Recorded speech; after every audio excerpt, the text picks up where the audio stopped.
Assalamualaikum warahmatullahi wabarakatuh. Kembali lagi ke ECL Channel. Halo kawan-kawan, halo semuanya, halo teman-teman.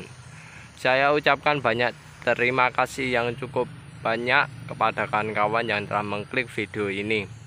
Pada pertemuan kali ini, kami di channel ini akan membagikan sedikit informasi mengenai tentang budidaya tanaman cabai. Semoga informasi yang saya sampaikan bermanfaat bagi kawan-kawan. Nah, pada kali ini kita update terlebih dahulu mengenai tentang tanaman cabai kami ya.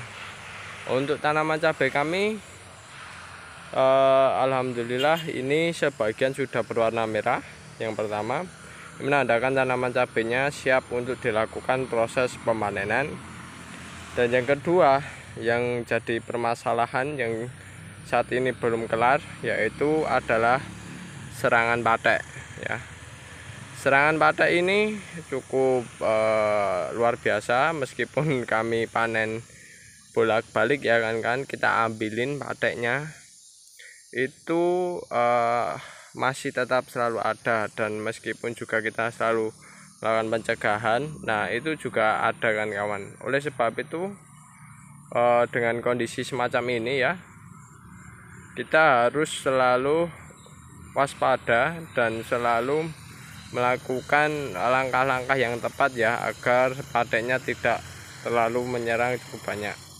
Nah, di sini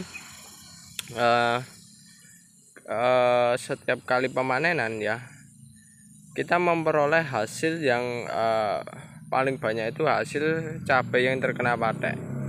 Contohnya Kemarin kita panen kurang lebih memperoleh 6 kiloan. Nah, sedangkan pateknya saja sudah mencapai kurang lebih hampir sama 6 kilo, 4 kilo maupun 5 kilo, kurang lebih segitu kan kawan. Ini jumlahnya banyak sekali kan kawan, dan itu pun itu yang kepanen kan kawan, yang masih di tanaman itu masih ada kan kawan. Otomatis kalau semisal diambil semuanya secara rutin alias merata ya, diambilnya cukup banyak, itu menandakan bahwasanya kerugian atau hasil yang kurang maksimal itu malah banyak berada pada patek kayak gini. Nah, ketika kita panen otomatis banyak buah yang terambil. Nah, buah yang terambil ini menjadikan tanaman cabai itu banyak yang belum matang, itu harus diambil kawan-kawan. Sehingga tanaman cabai perlu namanya nutrisi. Nutrisi yang dibutuhkan tanaman tersebut tersedia pada pupuk kawan-kawan. Pupuk untuk tanaman cabai. Nah, nutrisi tersebut itu harus kita suplai ya kan, meskipun kondisinya cabai ini sedang berbuah ya maupun tidak, itu harus kita suplai agar apa? Agar buahnya selalu produktif ya, tanamannya selalu produktif, menghasilkan cabai-cabai yang berkualitas dan yang jelas menghasilkan hasil cabai yang jumlahnya cukup banyak.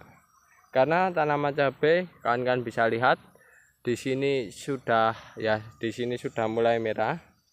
Ya, di sini ada yang menghijau, di sini ada yang masih berbunga. Nah, ini masih berbunga, dan di sini sudah ada calon buah berikutnya. Otomatis kebutuhan unsur hara yang dibutuhkan oleh tanaman cabai itu sendiri pastinya membutuhkan hal yang harus tersedia unsur hara yang harus tersedia secara terus-menerus ya. Nah, unsur hara yang kita berikan pada tanaman ini yaitu yang paling pokok adalah unsur hara makro yang harus kita berikan. Ini pokok, minimal diberikan ini kan. Ini kita menggunakan pupuk yang kandungannya N dan P maupun K. Nah, kandungan pupuk NPK ini kan kawan, itu kandungan di masa generatif kita menggunakan yang ini kan kawan, yang 21, 21 dan TE. Nah, ini masa generatif kita menggunakan yang kandungannya jauh lebih besar kan. Tujuannya apa? Tujuannya agar ketersediaan unsur hara di dalam media ya, di lubang tanam kayak sana itu itu lebih besar juga. Dan selain pupuk kandungannya yang pokok NPK, ini unsur makro yang harus dipenuhi, juga kita menggunakan pupuk PNP Pril dari Pak Tani ya. Ini adalah pupuk ini kan kawan, kandungannya yaitu KNO3. Ini kan KNO3. Ini kita berikan kepada tiap-tiap lubang tanamnya dengan cara diberikan secara cair. Kita berikan secara cair tujuannya agar tanaman lebih mudah dalam penyerapan unsur haranya kan kawan.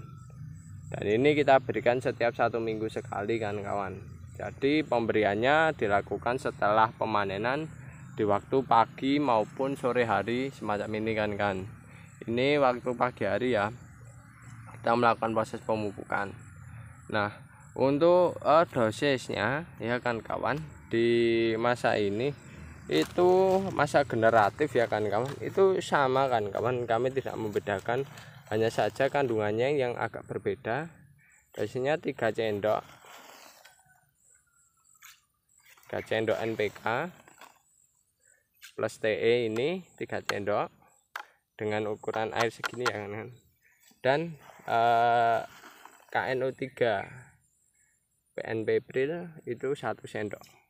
Nah kayak gini. Misalkan kawan punya POC ya, mau memberikan tambahan POC tidak masalah, atau diberikan secara terpisah ya dari pupuk kimia ini, POC nya sendiri itu juga tidak masalah.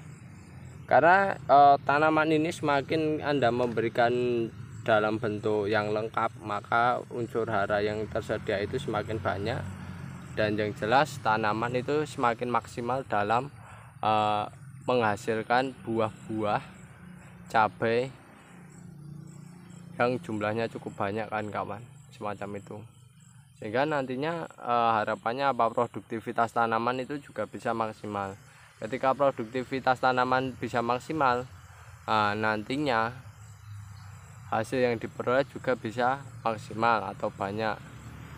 Dan yang jelas tanaman itu diberi unsur hara, selain juga dia sebagai pertumbuhan maupun perkembangbiakannya, dia sebagai makanan yang dimana tujuannya untuk menguatkan dirinya ya dari metabolis, dari serangan-serangan hama maupun penyakit kawan-kawan, semacam itu. Karena cabai ini sendiri, tanaman cabai juga pastinya memiliki sistem kekebalan tubuhnya dengan membentuk dengan sendirinya kan kawan, semacam itu. Sistem kekebalan tubuhnya tersebut kan bermacam-macam ya, ada yang mulai dari genetik, ada juga dari pangannya yang diberikan. Nah kita kalau pemupukan semacam ini, kita menambah kekebalan tubuh tanaman ini dengan cara melalui pangannya ya kan, panganan makanan dari si cabai ini kan kawan, semacam itu. Dan ini saya saranin ya, saya peringatkan, gunakan pupuk organik, itu cukup bagus kan. Karena apa? Pupuk organik kelebihannya adalah lengkap unsur haranya, meskipun terkadang jumlahnya agak sedikit, tapi kandungannya lengkap kan kawan, itu bagus. Jangan menggunakan hanya kimia saja, jangan menggunakan kimia begini ya kan kawan, tapi kan kawan perlu juga menggunakan pupuk organik. Nah kalau kami ya nantinya ke depannya, kami karena ini musim kemarau dan puasa, kita selang-seling ya dengan menggunakan pertama pengocoran pupuk kimia, nanti pengocoran yang kedua yaitu menggunakan pupuk organik, baru kimia lagi, organik lagi. Artinya kita melakukan secara semi organik. Nah semacam itu. Untuk pemberiannya, saya peringatkan untuk pemberian pupuk ini itu kepada tanaman yaitu di waktu pagi hari maupun sore hari. Pagi paling maksimal kami jam 9, dan sore itu setelah asar hingga maghrib kawan-kawan, semacam itu. Lalu untuk pemberiannya itu dosisnya kurang lebih 200 mili atau 1 gelas kayak gini, untuk kurang lebih 1 tanaman ya.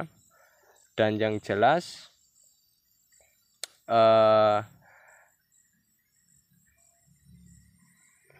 pupuk ini ya itu nantinya kita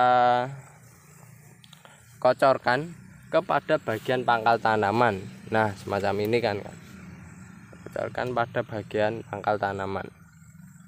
Nah, dan saya peringatkan, saya informasi lagi bahwasanya tadi pemberian pupuk dengan dosis 3 sendok per 10 hingga 15 liter air ini itu tujuannya untuk tanaman yang jumlahnya 30 tanaman, paling maksimal segitu kan kawan.